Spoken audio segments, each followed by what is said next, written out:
દેશની પરિસ્થિતિ હંમેશના માટે કથાઓમાં કહ્યું છે અમે કે ખાલી સંપત્તિ વધવાથી સ્થિતિ નહીં બદલાય, માણસમાં સારા વિચારો જોશે.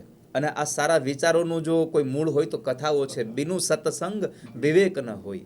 રામકથામાં કહ્યું છે રામાયણમાં કે સત્સંગ વગરનો વિવેક ન હોય, અને વિવેક ન હોય તો માણસને કેમ કોની સાથે જીવવું, કેની સાથે કેવી રીતનો વ્યવહાર કરવો એનું જ્ઞાન નહીં મળે.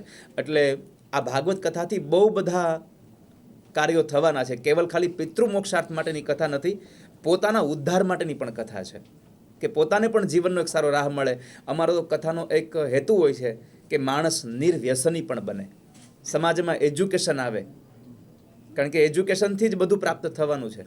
એટલે સારા વિચારોની સ્થાપના થશે તો આતંકવાદ પણ ચોક્કસપણે દૂર થશે. અને રહી વાત સનાતનની, તો સનાતન તો એટલું ઊંડું મૂળ છે કે જેની કોઈને ખબર જ નથી કે કેમ આને કાપવું જોઈએ. એટલે સનાતનને ક્યારેય કોઈ હાનિ પહોંચાડી શકવાનું નથી, પણ સનાતનને હાનિ નહીં પહોંચાડે એ ભાવ સાંભળીને આપણે સાવ નિશ્ચિત થઈ જવાની જરૂર નથી, આપણે સાવધાન રહેવાની જરૂર તો છે જ.